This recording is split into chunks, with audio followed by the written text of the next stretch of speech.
A very warm good morning to all of you. I also put to record my sincere gratitude for accepting my request, that too on weekend, for an extra class. In this engagement, my dear friends, I propose to deliberate the emergence of the doctrine of new separation of powers, and that too in the context of South Asia, and at the same time we would also be deliberating the constitutions of the SAARC nation states on this particular theme. My dear friends, I intend to deliberate the general principles of the separation of powers, the normative hierarchy of the branches, so far the idea of separation of power is concerned. At the same time, we would also be deliberating certain important sources of the idea of separation of powers. What exactly are the functions of the separation of powers, Westminster model and its impact on the SAARC nation states and their constitutions? Idea of separation of powers in the constitutions of SAARC nation states have been playing a very, very vital and crucial role in the dispensation of different notions of justice. We have to take into account, my dear friends, what kind of a balancing act the constitutions in South Asia have contemplated so far this idea of separation of power is concerned. To what extent the idea of separation of power is influenced by the Western Occidental jurisdictional orientations that has to be taken into consideration. And at the same time, we have to understand that there is an evolution of a new kind of a separation of power that is emerging of late, particularly away from the threefold what we call model what has been proposed, oriented and contemplated, my dear friends, by a French what we call jurist Montesquieu. So away from what Montesquieuan idea of separation of power, what is the current what we call visage of this particular idea called the separation of power, and what has been the evolutionary peregrination of this particular idea of separation of power? We have to understand this new doctrine, this new emergence, so far the new idea of separation of power is concerned, because separation of power beyond the state, separation of power beyond the human wisdom, separation of power as it has been what we call allowed to emerge in different what we call facets of the state composition, when we are talking of internationalization, institutionalization, or internalization of the governance. What kind of a governance system we have been confronting with? At the same time, we have to understand the new branches. What exactly are the new branches, and how the people have been in South Asia feeling the pinch of this emergence of the new branches in the name of what we call of separation of powers. Particularly, my dear friends, I should say the emergence of the what we call central banking institutions like central banks, vigilance bodies, surveillance bodies, institution of media and media houses, and other important independent organs of the state. Particularly, I mean, the institutions like Ombudsman and other important what we call functional specializations in different institutions that we have to understand, and the emergence, or particularly in the context of the supremacy of fundamental human rights and fundamental civil liberties. This is how we are supposed to understand this whole idea of separation of power. Therefore, there are certain important questions as well. And these questions, my dear friends, must also be, attended head on. What are the general principles of the separation of powers? This should be, understood as a very, very important and prima facie question. Is there any normative hierarchy among the, branches of the, state? Should we call that the judiciary is supreme and that should be treated as some kind of a, holy cow? Or should we treat that the lot of importance should be what we call, meted out to the idea of the political executive or the executive per se or the legislature? Who should be the what we call the most important, branch among all the, branches of the state? What are the, sources, traditions, and functions of the Westminster model and its impact on the SAARC nation states that has to be taken into consideration? At the same time, what are the models, my dear friends, of the separation of powers in the constitutions of the SAARC nation states that has to be taken into consideration? What are the problems of a constitutional state? So far, its stability, institutional balances, and other important what we call, provincial, the provinces of what we call of this, balance, how to determine what should be the, determinants when we are, facing a constitutional state and its, functionality. Should a constitutional state in a globalized world is able to, or should it be allowed to, function in a manner that has been what we call, contemplated as per the constitutional scheme? Is there emerging a doctrine of the new separation of powers beyond the state? How to enumerate the new independent organs of the state and what would be their democratic legitimacy, my dear friends, accountable or accountability in terms of the functionality or functional specialization or the constitutional accessibility to fundamental rights? How to locate, my dear friends, the diffusion of accountability and the new what we call, separationism in vertically and horizontally truncated geopolitical entities? That has to be taken into consideration. And at the same time, is there any kind of, internalization or internationalization of law and governance in the constitutionalized states? So far, the functionality, constitutional functionality and constitution functions in our part of the world are, concerned. That has to be taken into consideration. And for that, my dear friends, there are certain important specific articles in the scheme or in the schematization of the, South Asian constitutions. Like suppose if you take into account, my dear friends, as a special case, there are certain important, provisions in the 1964 Constitution of Afghanistan, along with the, 2004 Constitution of the Islamic Republic of Afghanistan. Now it has been what we call, recrafted and represented as the Islamic Emirate of Afghanistan. So what should be the, model so far the separation of power is, concerned? Is there any kind of a possibility to have some kind of a separation of power in a theocratic idea of, governance? So Afghanistan in this particular, context should be addressed as a case study.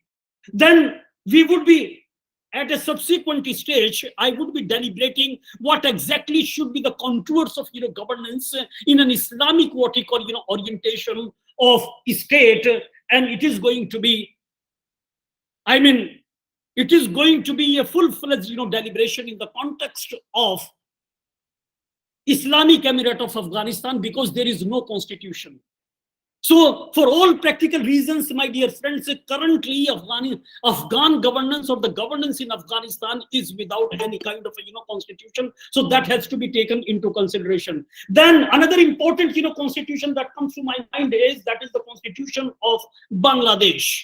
So as per the Constitution of Bangladesh, my dear friends, there are certain important, articles, Article 22, Article 26, Article what we call, 55, Article 65, Article, I think, 94, and other important what we call, provisions like 107, 109, and 116A. These are some of the important what we call, articles of the Constitution of Bangladesh, where we find an acceptance, some kind of a what we call, treatment.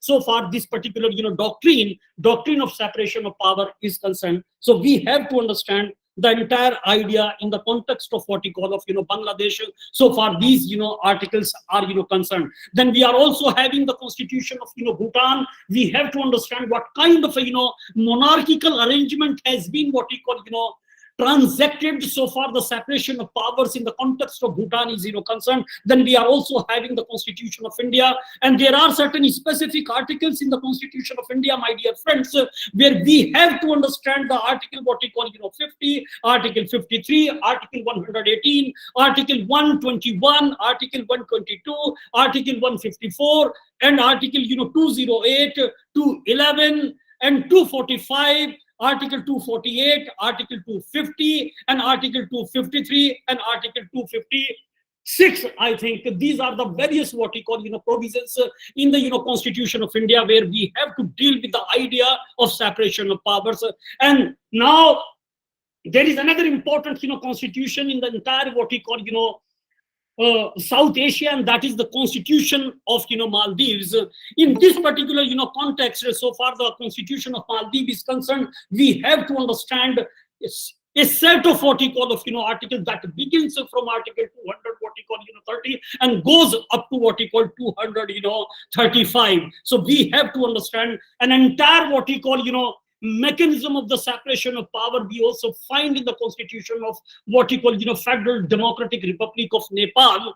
We have to what we call understand what exactly how this idea of separation of power has been proposed under the new constitution of the 2015. So far Nepal or the state of Nepal is concerned. Then there is another important constitution, and that is the Constitution of Islamic Republic of Pakistan, where we have to understand article certain important articles, particularly the article 175A, and at the same time another important what we call article is also there, and that is article 209. Then so far the Constitution of Sri Lanka is concerned, Article 2 becomes very, very important, and we have to undertake certain important cross referencing from the constitutions of USA, UK, Canada, Australia, as well as what we call from the Constitution of Germany, Constitution of South Africa, and this is how we would be in a position to appreciate.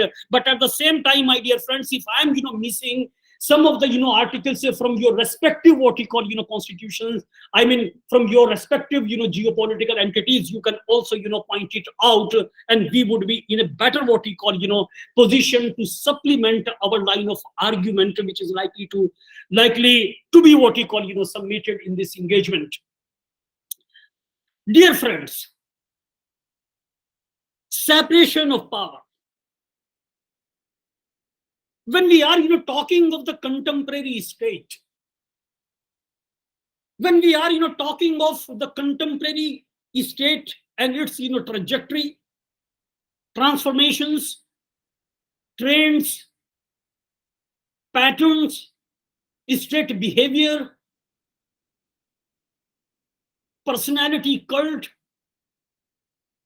decimation of constitutionalism, negation of rule of law, dilution of fundamental civil liberties, and other important facets of a constitutionalized state which are not reflected in the civility of the state behavior. So idea of separation of powers becomes very, very important. My dear friends, currently a new model of separation of powers theory has been evolving for the administrative state away from the constitutional state. A new kind of an evolution we have been witnessing away from the constitutional state. So therefore, the basic and the most fundamental question that arises in my mind is, are we surviving, are we basking in a police state, in a surveillance state, in a theocratic state, in an authoritarian state, in South Asia or beyond South Asia? Whether the constitutional provisions, the idea of constitution that has been there, what kind of a constitutional trajectory has been made available so far, the governance and its impact on the life of the people are concerned, whether we are wedded with that idea of constitutionalism in South Asia.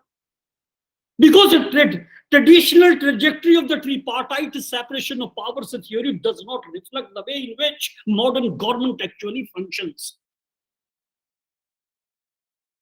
There is a trend, my dear friends, for the transformation of the traditional theory with a new model which has the potential both to enhance democratic checks and balances, constitutionalism, the rule of law, judicial review, and to legitimize the role of administrative structures and regulatory bodies in the modern state. Therefore, the transformation in modern governance have subverted the principles originally underpinning the separation of powers. We have been witnessing, my dear friends, the new emerging bodies, institutions, administrators, particularly sought to apply these democratic principles to contemporary systems of decentralized third-party governance. Unfortunately, what we have been witnessing, piecemeal efforts are being employed.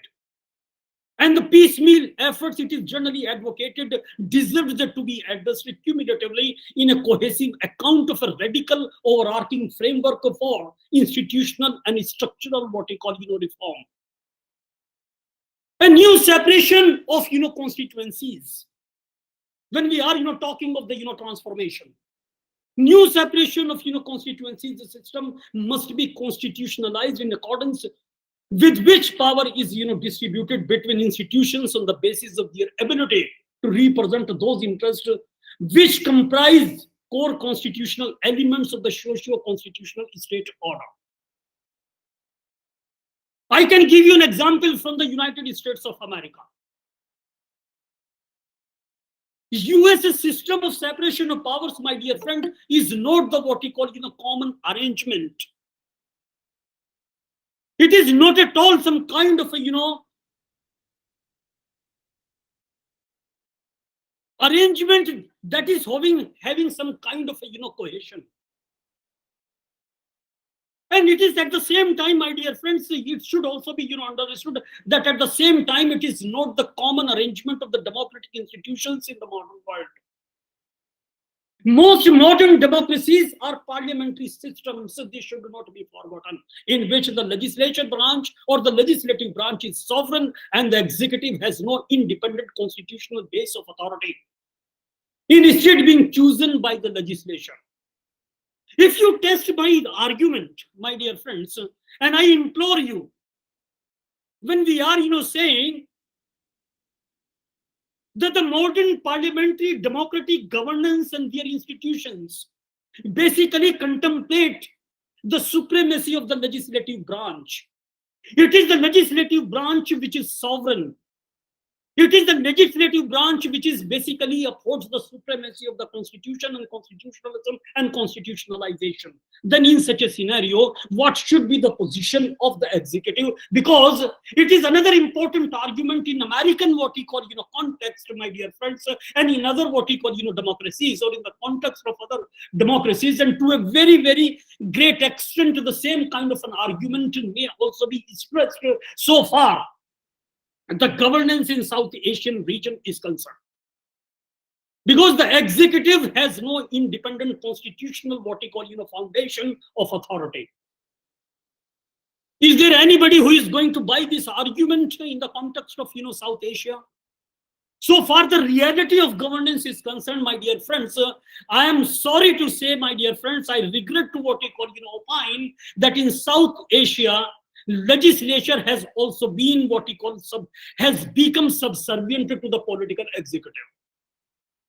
Whatever the supremacy of the political executive, and all of you understand what are the contents and contours of this what we call supremacy of political executive or executive, because it had basically subverted the idea of what we call the supremacy of legislature or the parliamentary supremacy, if I invoke what we call the British parliamentary system.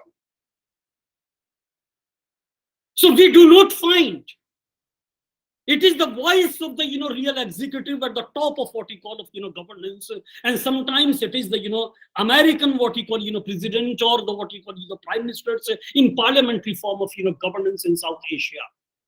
So it is the political authority that comes out through the political executive, headed by the prime minister and the council of ministers. So that is calling the shots. Even when the US has participated in the construction of the democratic governments in the 20th and 21st centuries, my dear friends, particularly in Germany and Japan, immediately after the Second World War, or you can also take up the case of what you call of Iraq. If you take into account the first decade of the 21st century, the chosen structure has been parliamentary everywhere, not a US system of separated what you call powers. This is perhaps, my dear friends, in part because experience has suggested mass democracy and legislative what we call supremacy. At supremacy of what? Supremacy of two. And that is untested concepts that concern the framers of the US constitutions in the 18th century, and that has to be what we call satisfactory arrangements for the stable democratic governance system. But what we have been witnessing is there is also a widely what we call held contemporary belief. Contemporary belief in the sense that the modern democracy is inherently based on political parties, and that parliamentary system produce stronger what we call parties. When we are saying stronger parties, we are basically doing some kind of a disservice to the idea of what we call of constitutional diversity and constitutional supremacy. Neither of those prospects would have set well with the framers of the US Constitution, my dear friends, who were skeptical of the political parties. Parliamentary systems, on the other hand, my dear friends, are often encouraged for fledgling democracies because they tend to produce unified governance and governments that can relatively easily legislate and implement policy without difficulty. And at the same time, allowing for a smoother government functioning during the dangerous and unstable early stages of a new national what we call governance system. Because when we are talking of the core elements of a parliamentary systems, they are basically or exclusively and primarily fundamentally based on the contested elections. And these contested elections are followed by unified party control of the powers of the government. And this is quite emphatically, I should say, not the case with the US system, but SARC constitutional system is based on contested elections followed by separated control of the powers of governance. The constitutional structures of separation of powers system by design invites and produces, my dear friends, conflict between the what we call branches. Then here lies the most important what we call question, and the question is relating to origins. What has been the origin of the separation of power? How it has to be what we call deliberated, that has to be taken into consideration. When we take into account, as an example, the structure of the US Constitution, then US Constitution, my dear friends, reflects the collective preferences of the state delegates who primarily drafted the Constitution of the United States of America in 1787, if I am correct. These preferences, my dear friends, were chiefly shaped by two important paradigms. What were those paradigms? It is basically the political philosophy of the colonial Americans or Americans and their actual political experiences as English what we call colonists. The fingerprints of both can be found throughout the legislative debates at the Constitutional Convention, which is popularly known as the Philadelphia Convention. The arguments for and against the Constitution during the ratification debate in the states, and of course, my dear friends, in the text of the Constitution, per se or Constitution itself. Undoubtedly, the colonists' philosophy also shaped how they understood their colonial interactions with London and vice versa. making it difficult, if not impossible, to untangle the degree to which either had primacy in shaping the constitution or the proposed US constitution. What is clear, however, is that by 1787, the philosophy and the experiences of the framers had created something of a consensus among them about how an optimal government should be structured, because it has got some kind of a philosophical roots. The political theory underlying the constitutional scheme of separation of powers goes back thousands of years and traces its developments through many eminent what you call philosophers. If you have been, or you have studied, or you might have studied, my dear friends, political thoughts in your political science classes who are coming from the integrated BLLB what you call programs from India and elsewhere, or beyond what you call, or other South Asian regions, then you might have studied what you call this idea of how to governance, and what has been the take on governance, particularly of those philosophers, particularly Aristotle, Aquinas, Machiavelli, John Locke, Montesquieu, and other important what you call philosophers and political thinkers. Virtually, my dear friends, all of these what you call philosophers were living under non-democratic systems of government, or systems of very limited democracy that did not feature separation of powers during their lifetimes. Therefore, much of, if you go through the writings of these people, these jurists, I mean Aristotle, Aquinas, Machiavelli, Montesquieu, John Locke, you will find that their writings have basically provided the normative understanding of a system which must allocate, must be what you call defined on separate footings, must have some kind of a separate mandate, or applied to non-democratic governing structures.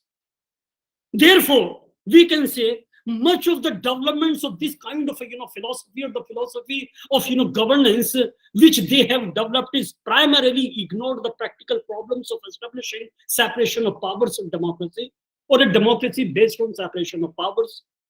And by the time of the American Revolution, my dear friends, that ultimately left the framers long on theory but short on practical advice.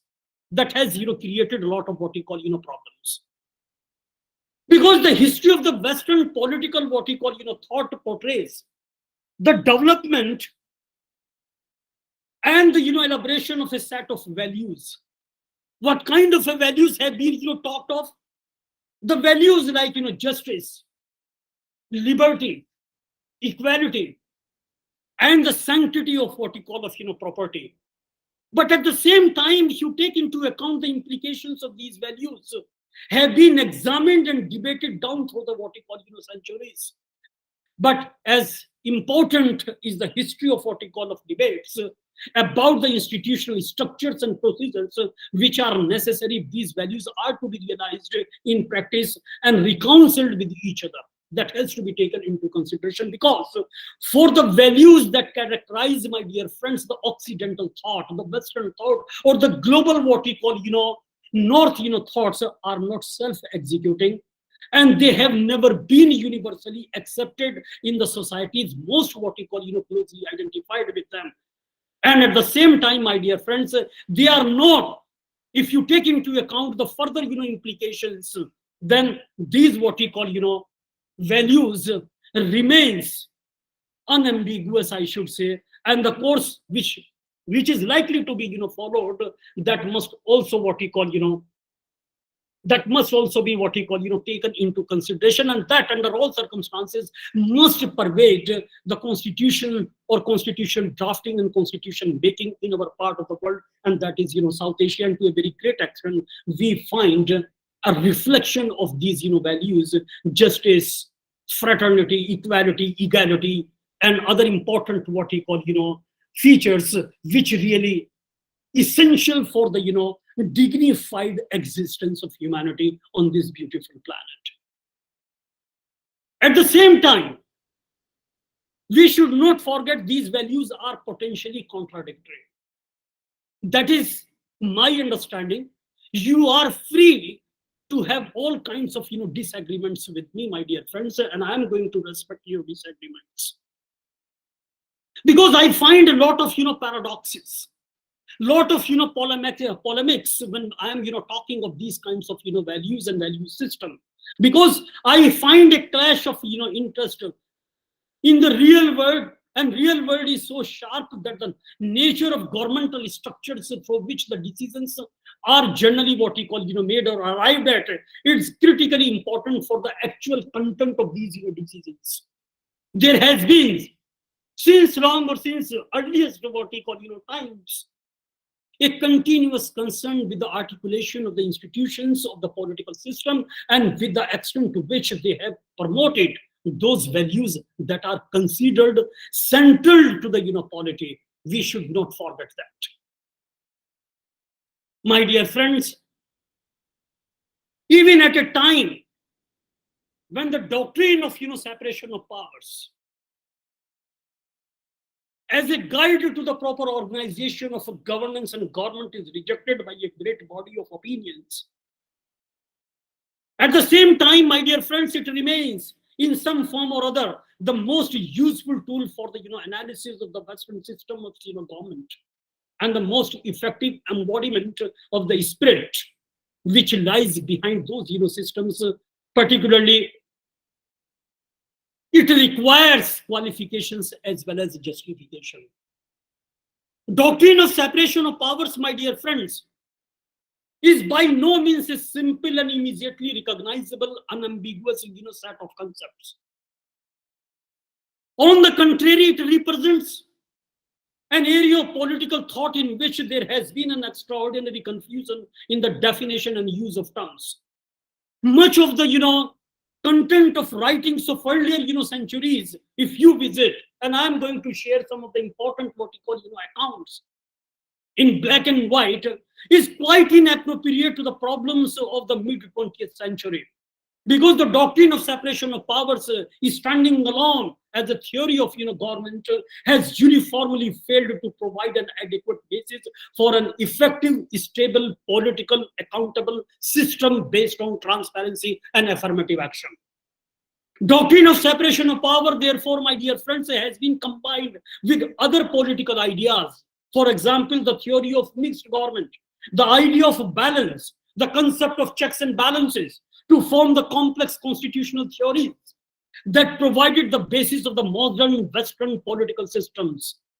When all the necessary qualifications have been made, my dear friends, the essential ideas behind the doctrine remain as vital ingredients of the Western political thought and the practices what we call of today. In substantiating, my dear friends, if I have to substantiate my line of argument, then it will be necessary to attempt to define and use terms in a more what we call precise way than has been generally the case in the past or in previous what we call centuries. And at the same time, how to review. If we have to review the evolution and history of the doctrine of separation of powers, it is important enough in itself in order to understand its significance in the past and its relevance in the contemporary circumstances. Then we have to what we call take into account all sorts of criticism which have been offered in public domain, which can be made of the idea of separation of powers. Perhaps the most important conclusion, my dear friends, that has to be what we call drawn as an inferential consequence, I should say, from such a review, is that the problems of earlier centuries remain the problems of today. Although the context is maybe different, and it is different so far the contemporary South Asia is concerned, or contemporary Eurocentric what we call constitutional mechanisms are concerned, and the dimensions of the problems have also what we call changed, and it remains malleable at the same time. But it is nevertheless the continuity of the political thought and of the need of the political man which emerges as the most striking aspect of the history of what we call the institutional political thought that has to be taken into consideration when we are deliberating this particular doctrine. Because the doctrine of separation of power, my dear friends, find its roots in the ancient world as well, where the concepts of the governmental functions and the theories of the mixed and balanced government have been allowed to evolve, or they have evolved. These were essential elements in the development of the doctrine of separation of powers and their transmission through medieval writings to provide the basis of the ideas of the constitutionalism in England, and ultimately enabled the doctrine of separation of powers to emerge as an alternative, but closely what we call related with each other, formulation of the proper articulation of the part of the government. Yet, if we define this doctrine further, it was in the 17th century England, my dear friends, that doctrine of separation of power emerged for the first time as a coherent theory of government.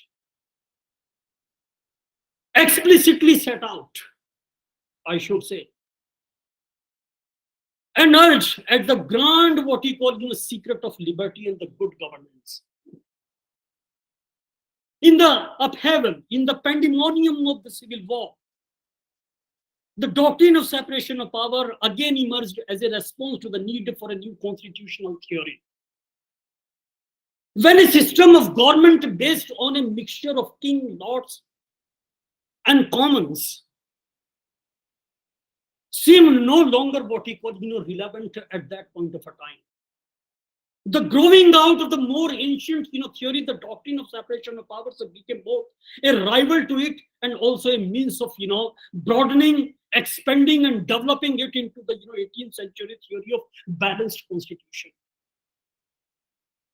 The idea of separation of power, my dear friends, began the highly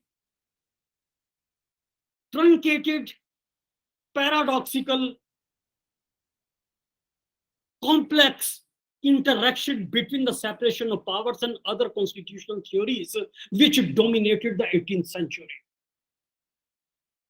If you take the example of England, France, United States of America, we find this pattern of attraction and repulsion between related yet potentially incompatible theories of government, which have been provided the fabric into which was woven the varied combinations, conflations, and synthesis of the institutional theories that characterized primarily the thought of these countries in that particular tumultuous, I should say, century.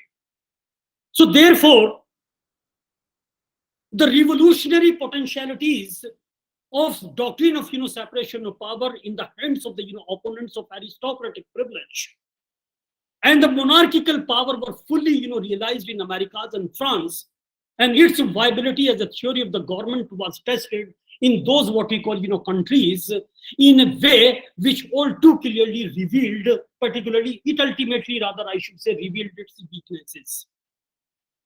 Therefore, separation of powers, my dear friends, although rejected in its extreme what we call form, but it remained in all 3 centuries an essential what we call element in constitutional what we call schematization and a useful, if vague, guide for institutional development. This once revolutionary idea could also become in the course of time a bulwark of what we call of the conservatism is understandable, for this is the fate of many political ideas. But in the 19th century, my dear friends, the doctrine of separation of power developed the social environment and became less and less what we call favorable for the ideas which had been embodied in the pure doctrine of the separation of powers. We also witness certain important some kind of a smart, some kind of a intolerable castigation, I should say, in a form of critical attack on the doctrine. And we have witnessed in the later part of the 19th century, so far this doctrine is concerned, we have witnessed the 2 important waves of what we call of extreme castigation on this particular doctrine, and that is the doctrine of separation of powers. First, the group which in earlier years had most fervently supported this idea of separation of powers, and that group in today's what we call circumstances, and so far the contemporary political scenario is concerned, which is known as the middle class. This middle class saw within its what he call reach the control of the political power through the extension of the franchise and the need for a theory that was essentially a challenge to the power of an aristocracy diminished. In other words, let me put it like this, my dear friends, the lessened enthusiasm for the doctrine took the form in the period up to the Second Reform Act in England, or of a re-examination and reformulation of the doctrine rather than an outright rejection of the doctrine of separation of powers. It was the first important what you call development. The second important development of the second wave of what you call criticality or the criticism, that the doctrine of separation of power came with what Dicey labeled age of collectivism. Professor A.V. Dicey was of the view that it is basically, he defined it, he perceived, regarded this particular doctrine, my dear friends, as an age of what he called as a manifestation of an age which is exclusively based on collectivism. Yet, paradoxically speaking, it was the middle class defenders of the middle of the 19th century, my dear friends. They have defended the status quo, who, for reasons which will become apparent at a later stage, laid the ground for the virtual eclipse of the separation of power as a coherent doctrine in United Kingdom. And same kind of idea has also been trickled down to various what you call colonies as a part of the British Empire. The rise and fall of the classical theory of the parliamentary government is an integral part of the story of the separation of powers. At the center of this development stands the figure, the personalities like Walter Bagehot, whose work represents a turning point in the history of what you call of English constitutional what you call thoughts. Because when we are talking of separation of powers, my dear friends, then we have to understand the etiology, the genesis, the root of this particular idea. Because when we are talking of the separation of power, so as a term, how we have been what you call defining, and how to what you call define this particular idea of the separation of power. It is very, very important, my dear friends, to understand how this idea came into existence, who were the advocates, who were the harbingers, who ultimately brought this particular idea into some kind of a what you call or in other words, let me put it like this, how this particular idea has been cloaked and sheltered by various what you call thinkers, and how this idea of today nurtured and ultimately incorporated or found its way in various what we call constitutions that has to be what we call understood. So we have to understand the idea of separation of power. So we find a trinity. A trinity. I'm sorry, my dear friends, I'm sweating because of the non-availability of electricity in my building. There is a breakdown.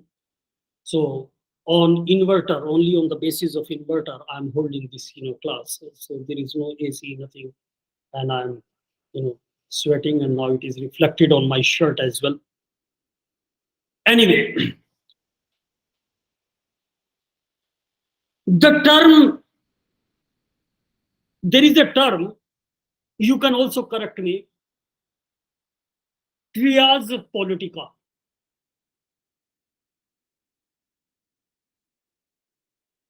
When we translate it into English, it means the separation of powers.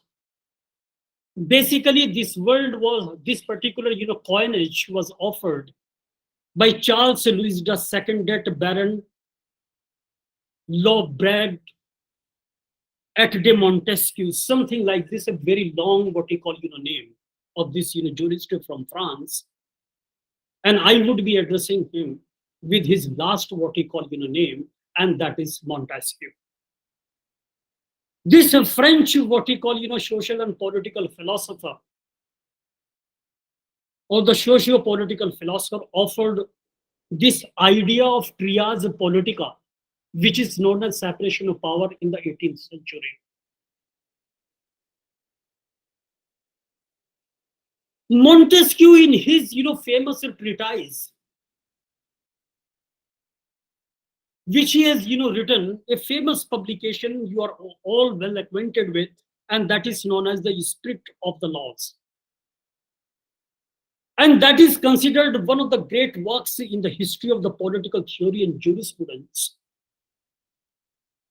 And subsequently, this particular publication has also inspired the Declaration of the Rights of Man.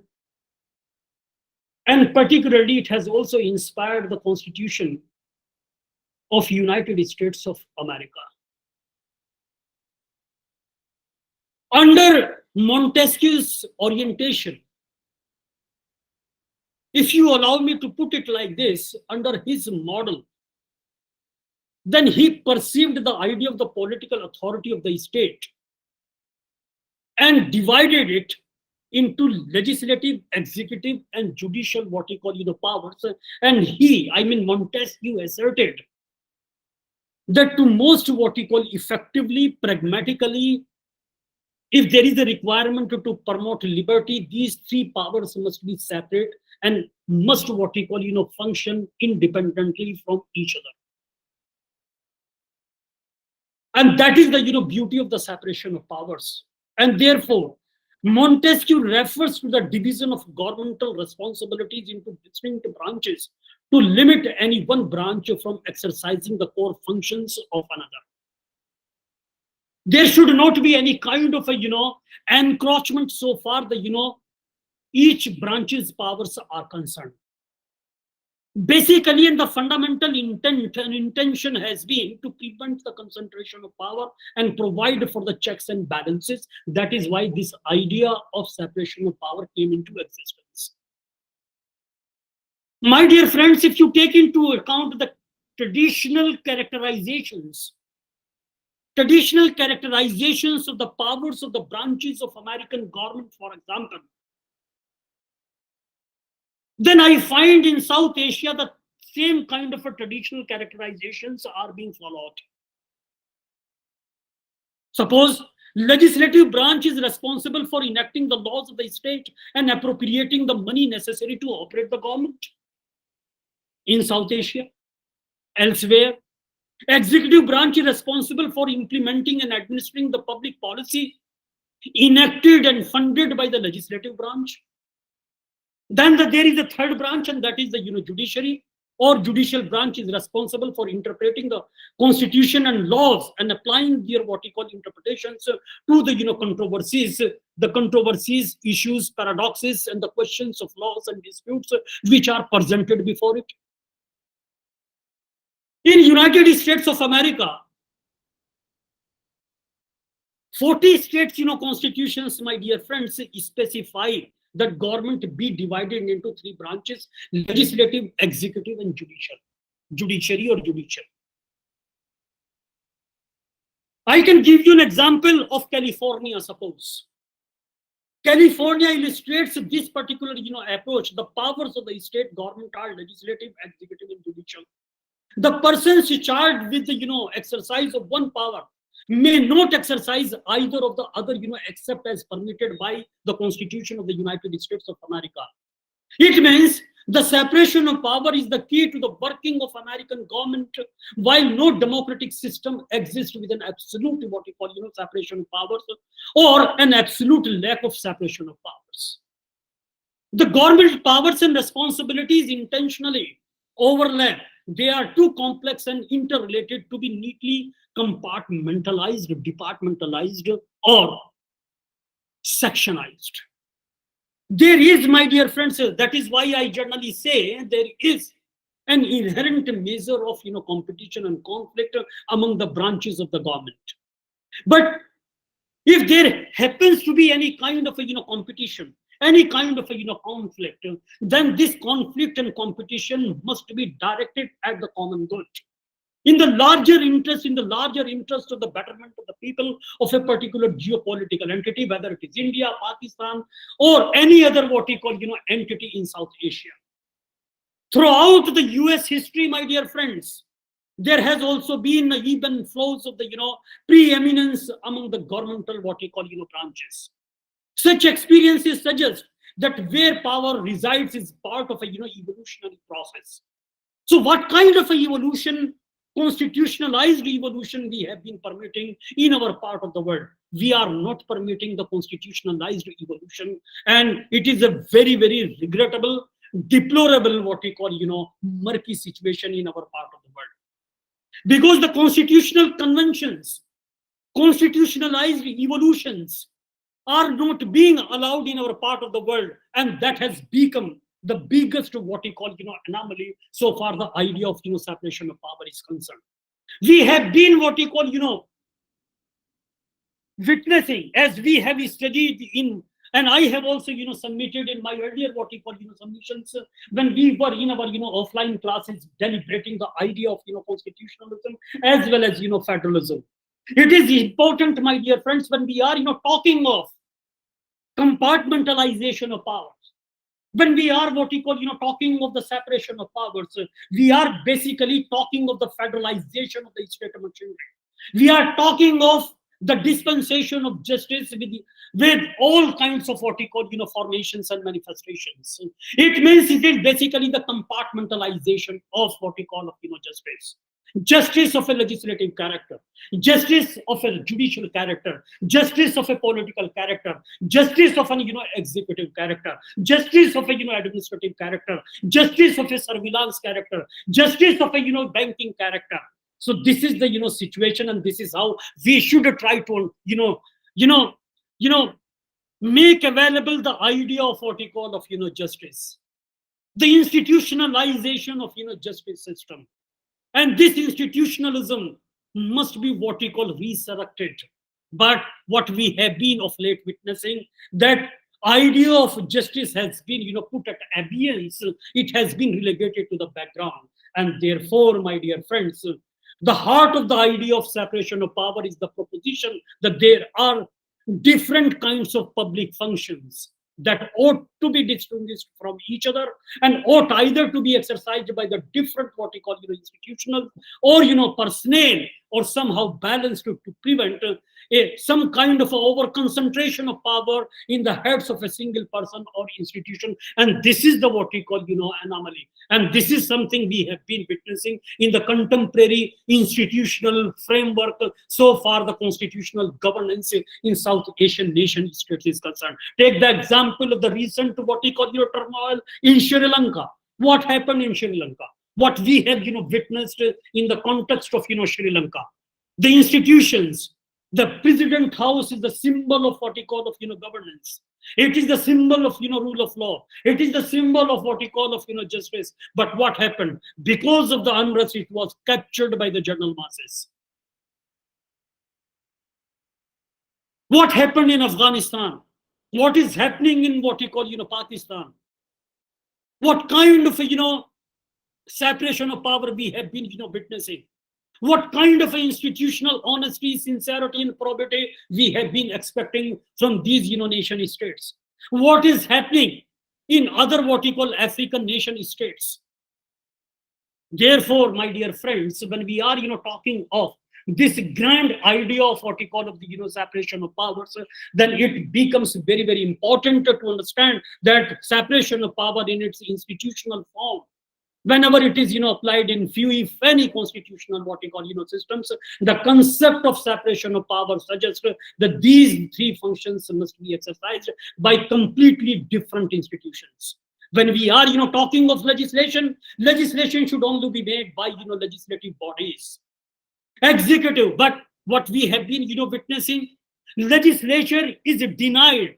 Substantive piece of legislation is passed by the legislature, but so far the rule making, it is basically left to the, what we call, the bureaucratic branch of the, political executive. And these, bureaucrats are, framing certain important rules under a particular piece of, legislations. Therefore, the concept of, what we call, of separation of powers, comes under attack. Take the example of, executive. My dear friends, executive functions, and executive functions should only be carried out by governments.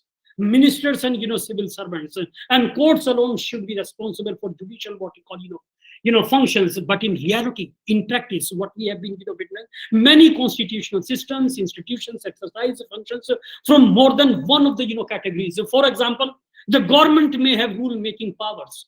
It is basically a legislative function, but it must have some kind of a what we call legitimacy. There should not be any kind of a overlapping or some kind of executive encroachment in its personnel form. The idea of separation of powers stresses, my dear friends, that a single person should not exercise more than one of the functions. So for example, a person who is a member of the executive branch, suppose a minister or an official, should not also be a member of the judiciary or of the legislature. A person who is a member of the judiciary should not simultaneously be a member of the legislative or the parliament or the government, or in the capacity of a minister or an official. A person who is a member of the legislature, suppose a member of parliament or the member of the national assembly, should not be a judge or a member of what you call of executive, like as a minister or what you call as a civil servant. So this basically reminds me of a very, very famous asseveration that has been what you call delivered in a very famous what you call case, and that is the Myers versus the United States of America. This is the decision that was delivered in 1926 by Justice Louis Brandeis, and the idea with which he came out was the doctrine of the separation of power was adopted not to promote efficiency but to preclude the exercise of arbitrary power. That was the basic idea of what we call of there should not be any kind of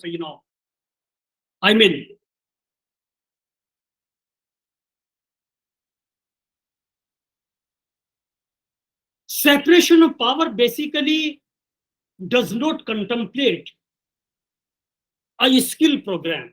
No, it doesn't contemplate.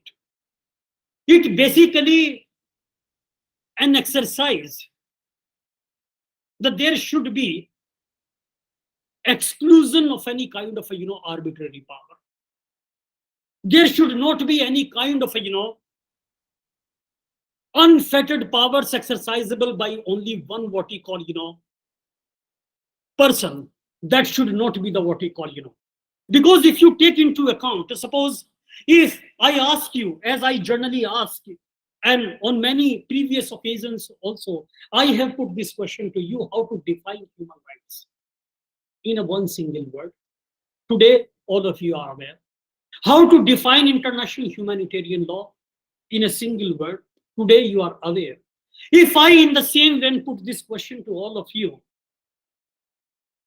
and we the people can understand it.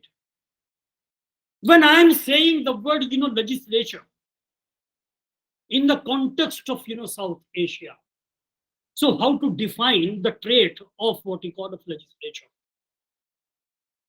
The only one word that comes to my mind is, and I'm going to share in black and white with all of you, and that word is, if there happens to be an institution called legislature, then the trait of the legislature is democracy.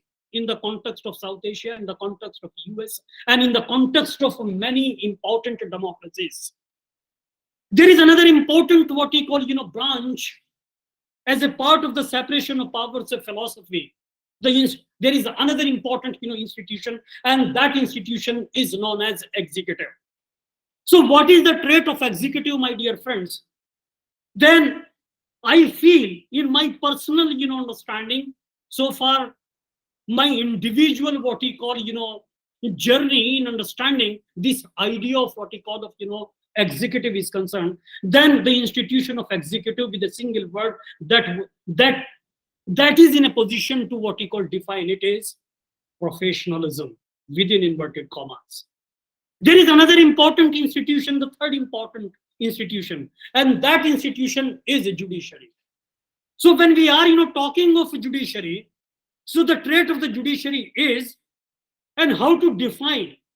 So far the core function of the judiciary is concerned, the core trait of the judiciary is concerned, then there is only one trait, my dear friends, which is very dear to my heart, and that is the protection of the fundamental human rights and fundamental human freedoms. That is the trait of this institution. So legislature is there, the trait is democracy, and on the basis of democracy we can deliberate and discuss the entire what we call institution of legislature.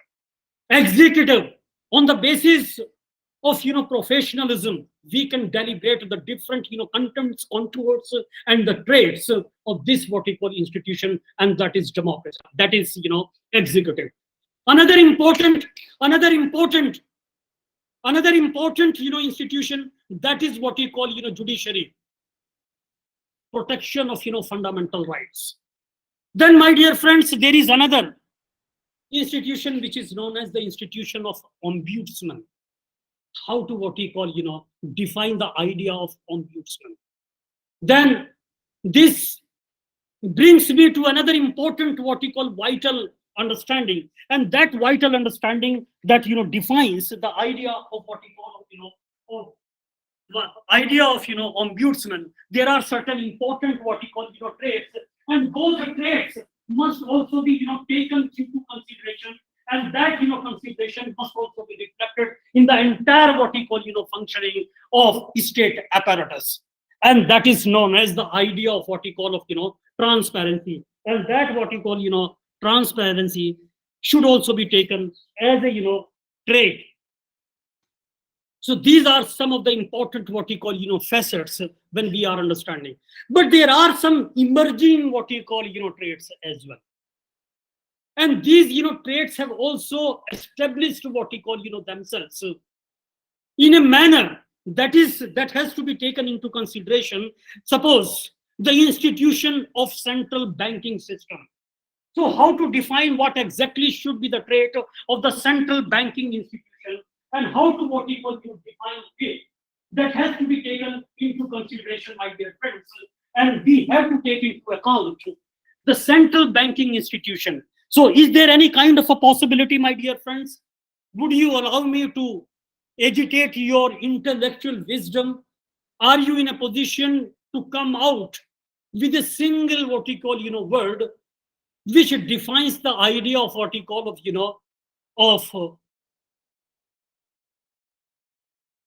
these what we call institutions like central banking institution? There is another important institution, that is another important branch which is also emerging, the vigilance what we call institution of vigilance. Vigilance, how to define the idea of what we call of vigilance.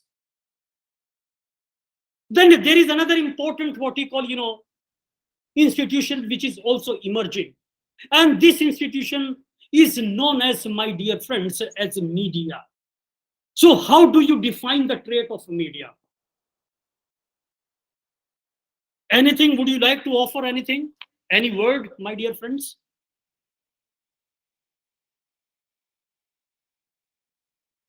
Anybody? All of you are having the central banking institutions in your respective jurisdictions. We are having central banks. We are having state banks. State Bank of Pakistan, or there are reserve banks in India. In the context of India, we are having Reserve Bank of India. So there is a guarantor of our national what we call currency. So is there any kind of what is the trait of our banking institutions?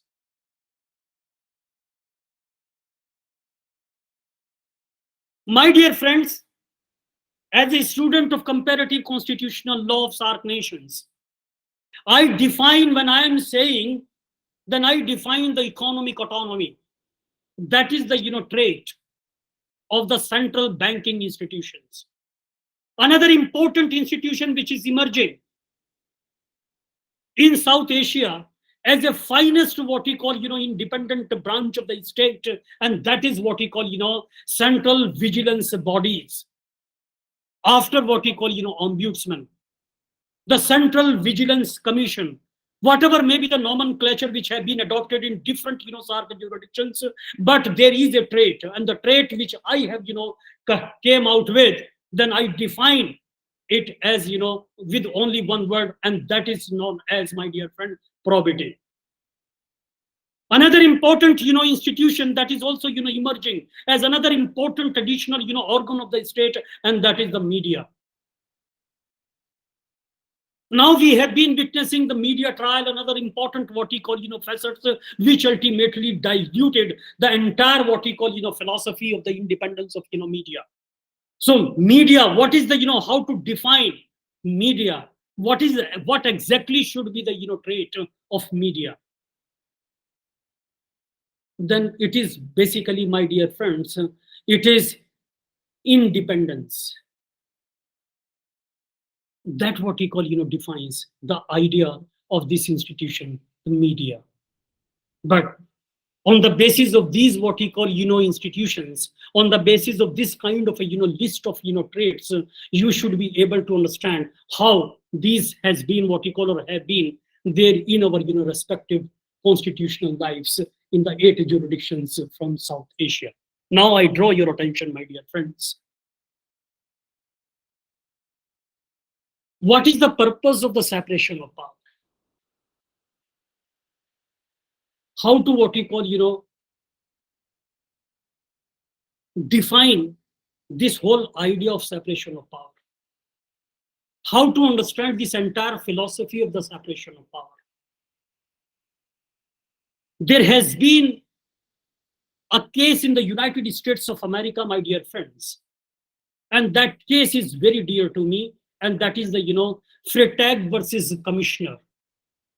This particular, case was decided by the US Supreme Court in 1991.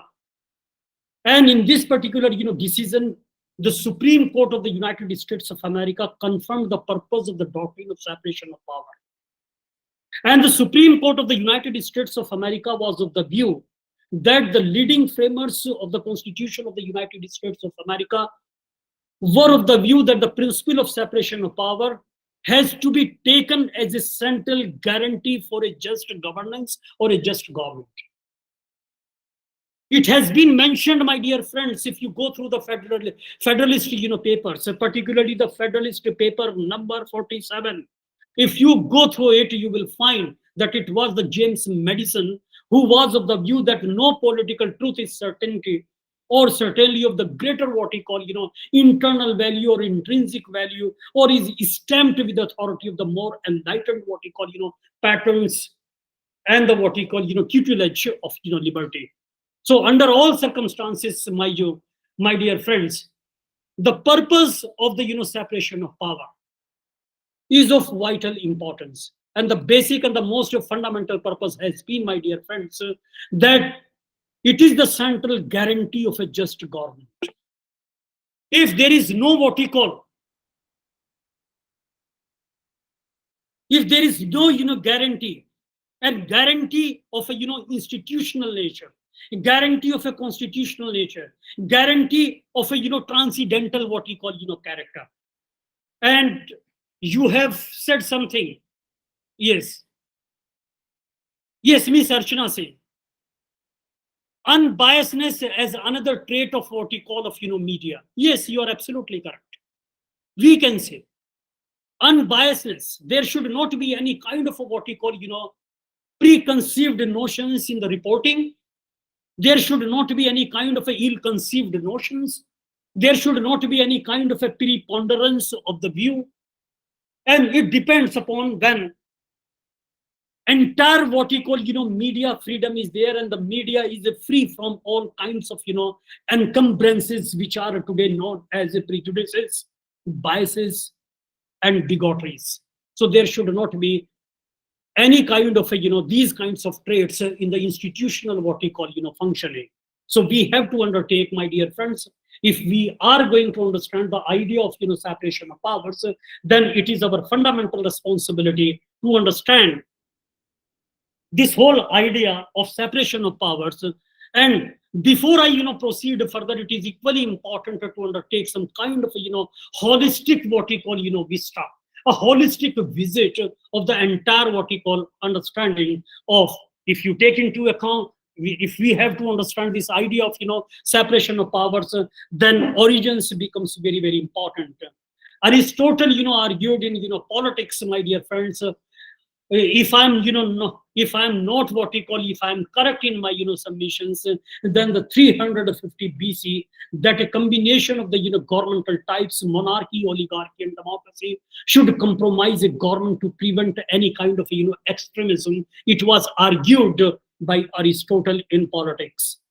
English philosopher whom I have also mentioned, and that is the John Locke, who also wrote the second treatises of the government in 1690, if I am correct, that the executive and legislative powers should not reside in the same person or governmental body, or the corruption and tyranny would result otherwise.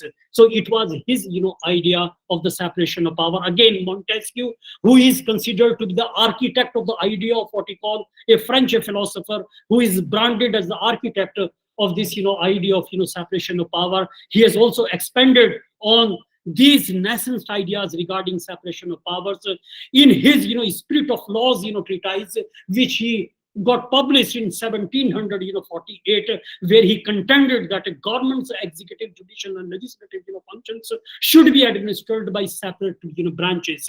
If I give you an example of the US Constitution, then the framers of the Constitution of the United States of America implicitly, my dear friends, incorporated separation of powers by granting specific powers to each branch of government.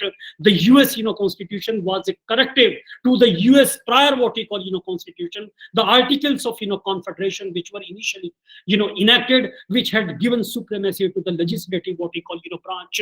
And this is something, this what we call argument, which is reflected in the functioning of the South Asian what we call political executive, because the institutions like a PM office, institutions like a CM office, these institutions are basically the over or superimposition and extra constitutional what we call offices. In my understanding, I will definitely what we call elaborate my line of argument at a subsequent what we call stage. If you should also try to understand Federalist what we call papers, James Madison's the primary author of the Constitution explicitly referred to the principle of separation of powers in the Federalist what we call papers. There is another important thinker, political thinker, the Madison asserted that separation of powers will prevent tyranny and protect what we call liberty. But so far the South Asian what we call perspectives are concerns, my dear friends. As a prologue, I would like to place my what we call observations for your considerations. My dear friends, the doctrine of separation of powers operates within the system of government. Doctrine of separation of powers needs to be appreciated at the outset, that as a doctrine, it is essentially a theory of government. Government, the objectives of which are the protection of liberty, facilitation of the good government by appropriate specialization. Therefore, I can say, my dear friends, that the doctrine of separation of powers may be adopted to varying degrees by any system of government, whether it be it what we call Westminster, presidential, or parliamentary, etc. The form in which it is adopted may be what we call way of political practice, convention, or legal what we call principle. I would go to the extent of branding it as a legal principle, but it stands alongside that other great principles, representative governance of government, which is similarly provided for in a variety of ways in different what we call constitutional systems. That has to be taken into consideration. The second important argument which I would like to offer you for your consideration, and I also invite your comments on that, and that is with regard to the understanding of the doctrine of separation of powers. It appears, my dear friends, not to operate as a legal restriction on power, but it provides the foundation, the basis for important principles which the laws or the law protects, my dear friends, as the independence of judiciary and the certain political conventions, because it is not a legal restrictions.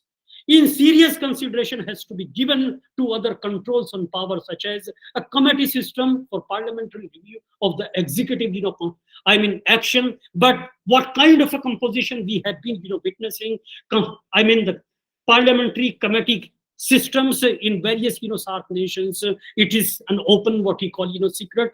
All of you understand what is the composition, how the members are basically, selected, how the composition is generally what we call, fulfilled, where it would seem desirable that the doctrine be put in practice, or be put in what we call effect, as a matter of what we call political practice. So this is how we have to what we call take into account.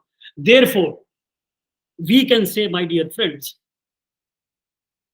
constitutions with a high degree of separation of powers are found worldwide. There is a consensus on this point. For example, the UK system is distinguished by a particular entwining, I should say, of powers. In case of Italy, the powers are completely separated. Though how it is going to be separated, we have to look forward. How Meloni, the newly elected, what we call leader, she is likely to be anointed as the new what we call first female prime minister of Italy. A far right political discourse with which she came to power and bounds to what we call power, that has to be taken into consideration. And another important what we call example can be taken from the Latin American countries, where the electoral branches, how electoral branches have been functioning, what is happening in Argentina, in Brazil, where there is a possibility of the former president who was jailed likely to be the next what we call president. Then the countries with little separation of powers, the countries like what we call we find very little separation of power, the countries. But this reminds me of countries like New Zealand, countries like Canada, and other important what we call nation states, where we find a less resemblance of the Montesquieuan orientation of the separation of power. I can give you an example of Canada. Suppose Canada makes a limited use of separation of powers in practicality, although in theory it distinguishes between branches of government.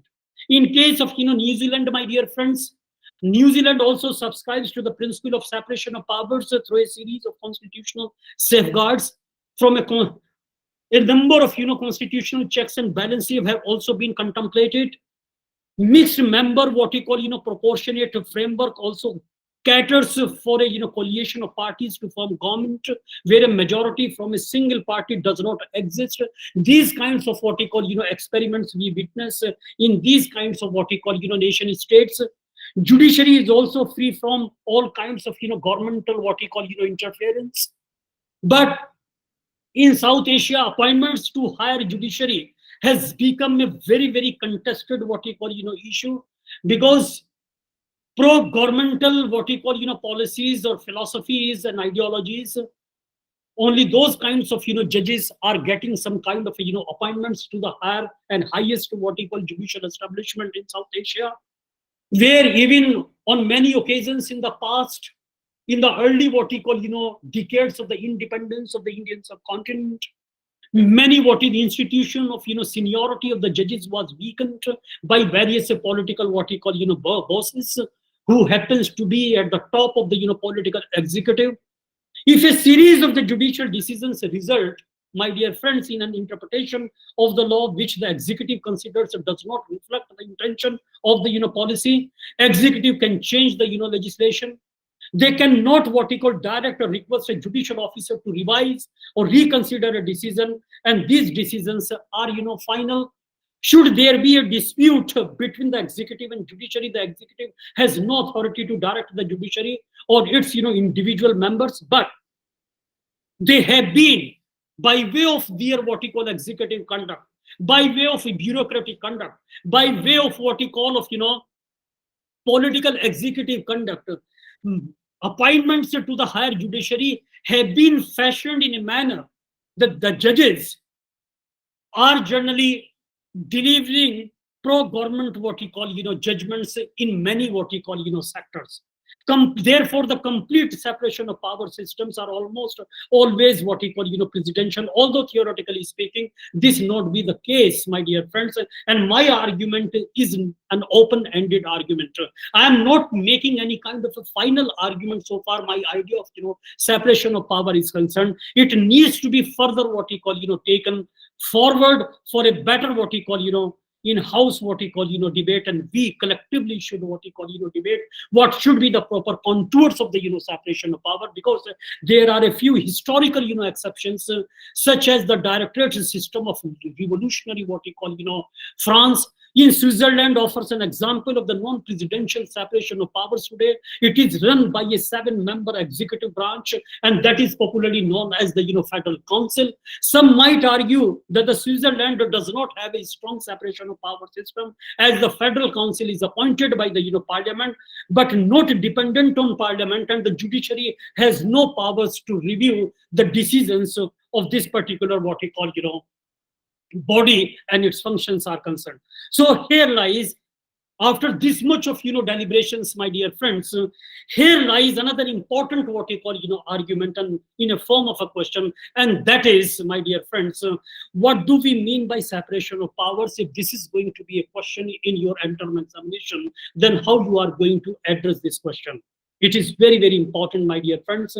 At the simplest level, my dear friend, it is the idea that a government functions best when its powers are not concentrated in a single authority, but are divided among different groups and branches. The United States was the first what we call nation that used a written constitution to formally adopted the separation of powers as the framework for its what we call government. US Constitution regulates the structures and functions of the principal organs of the government, and also regulates the relationship between these institutions by setting out the balance power between them. The Constitution does this by means of the separation of powers between the 3 branches of the government. The Constitution also regulates, my dear friends, the relationship between these organs of government and the citizen in any geopolitical entity.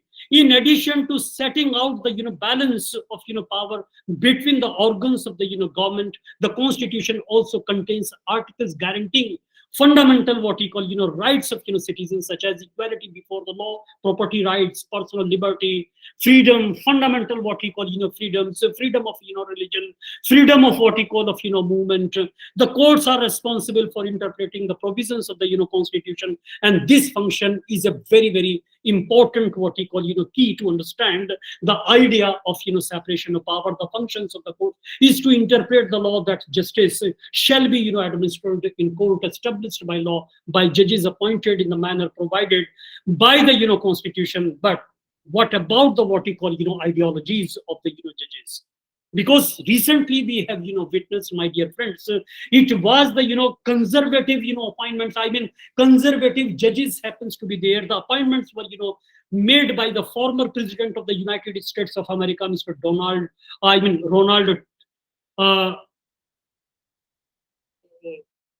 What was his name? Donald Trump. Yes, Donald Trump. Yes. So the appointments which have been made by Donald Trump, my dear friends, are or should be a case study, because almost 49 years back, and I have also offered this particular argument in a different what you call context when we were deliberating constitutionalism, but it becomes relevant again in the context of separation of powers. What kind of an appointments are there? See the 2 important judgments on the same issue. The judgment that was delivered in this year in the month of what we call of June, we have received the judgment from the Federal Supreme Court of the United States of America in Dobbs versus Jackson on abortion. And yesterday also, 2 days back, even the Supreme Court of India has also delivered a judgment on abortion. See what kind of this is a reflection of the appointments, what kind of an appointments have been made. In United States of America, my dear friends, in Dobbs versus Jackson, a central ruling a governing ruling, a well-established what we call, ruling, a ruling that has ultimately settled the law on abortion in United States of America was dismantled like anything.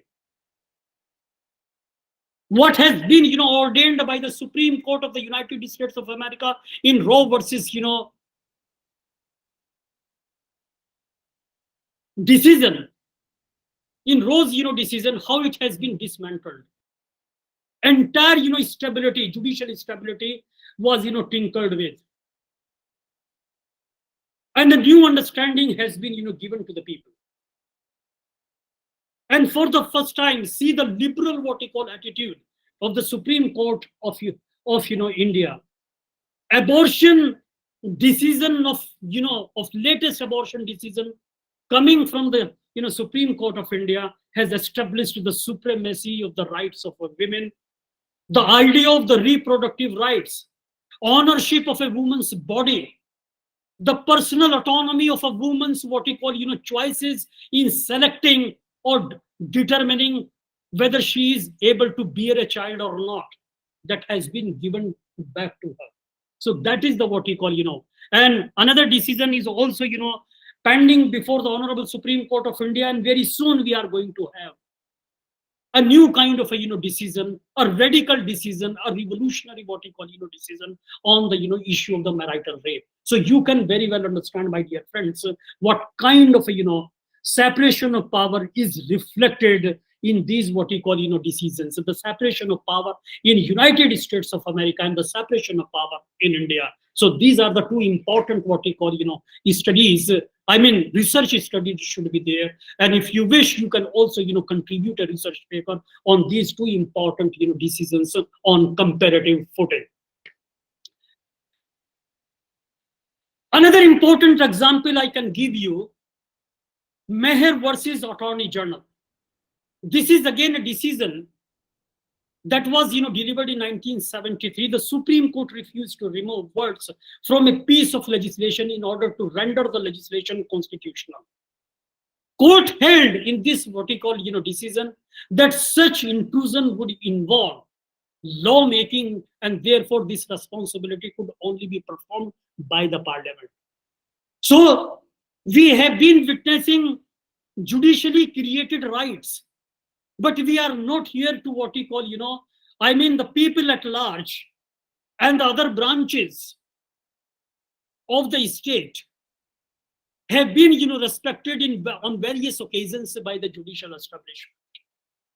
If there has to be any kind of a lawmaking, if there happens to be some kind of a, legislative gap, some kind of a legislative hiatus is there, then the sole responsibility, though the directions in the form of advisories may be there in the decisions delivered by the judicial establishment, but the lawmaking should exclusively be the domain of the, of legislation. And this is the, this particular case is a, well-established fundamental what we call, argument that was, given in this, decision, Meher versus Attorney General of 1973. There is another important decision, my dear friends, Deaton versus Attorney General. There is another, decision that was again, previous 10 years previous to 1973, 1963 decision. It was basically handed down in this decision that a law allowing the revenue commissioners choose what type of penalty tax offenders would face was declared unconstitutional on the grounds that only judges may make such a decision. It is important to note, my dear friends, at this stage, that the doctrine of separation of powers constitutes the basic framework of the Constitution. Or in the context of Germany, in the context of what we call of India, in the context of many other South Asian jurisdictions, we can say that it should be branded and regarded as the basic features of our respective constitutions, because an incursion by one arm of the government into another area of competence and authority is not at all and should not be brooked, I should say, should not be tolerated. The courts tend to be most what we call protective of their own function and will not what we call countenance interference with the same. That should be the what we call idea. So idea of separation of power, my dear friends, the idea of separation of powers developed during the period which is known as basically the European Enlightenment. The Enlightenment, began in the 17th century, my dear friends, and lasted until shortly before the beginning of the American, Revolution. That Enlightenment thinkers, my dear friends, identified three main powers that were what we call, inherent in the government, and these includes what we call legislative power, power to make law, executive power, power to enforce law, and judicial power, the power to interpret the law. Therefore, Enlightenment theories of the separation of powers warn against the concentration of all governmental powers in the hands of a single individual authority. They were heavily what we call, influenced by the examples of what we call of England. And in the course of the 17th century, England had forged a political system that divided government power among the three different what we call branches of the three different authorities. So that is the basic and the fundamental understanding when we are talking of what we call of separation of powers. My dear friends, the rest of the submissions, if you allow me, I would like to offer you tomorrow, if you allow me, that too on a Sunday. Will it be possible for all of you to allow me to go for an online class? Only 2 online classes I initially contemplated. If you are all agree, then we can meet you tomorrow also. Otherwise, I am here to honor your decision, because I am encroaching your weekend. So what do you say?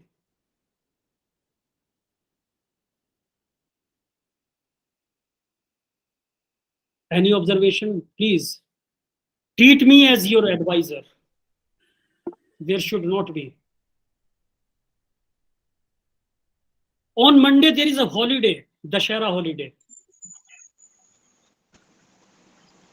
Because on 4th and 5th, there is a holiday.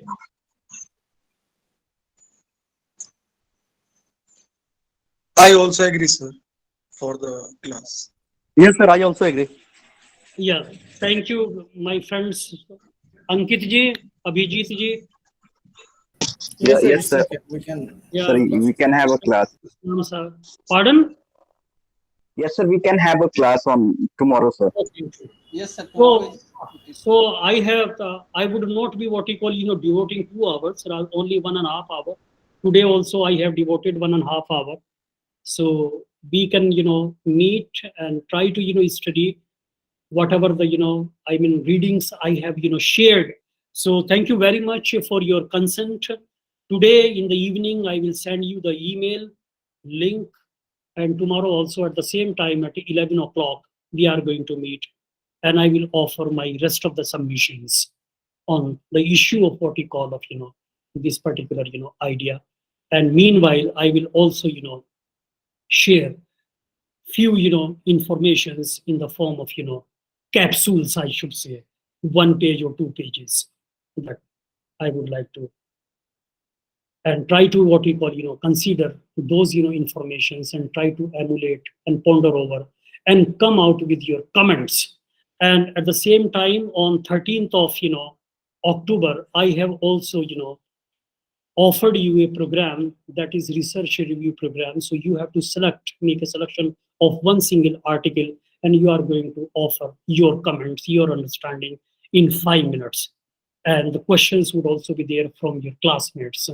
So please, you should also, prepare one article of your choice.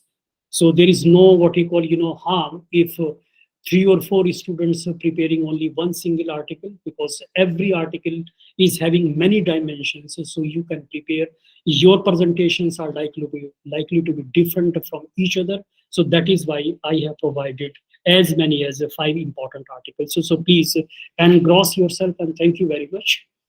And it is because of some family pressing medical responsibilities, which right now I am performing, I have arranged this extra class.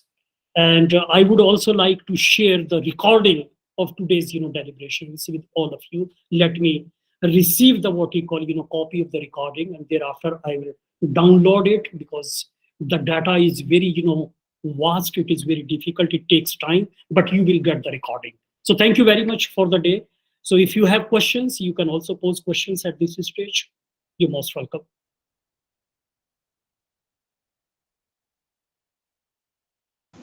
Thank you, sir. You're welcome. Welcome. See you tomorrow. Thank you very much. Bye-bye. Take care.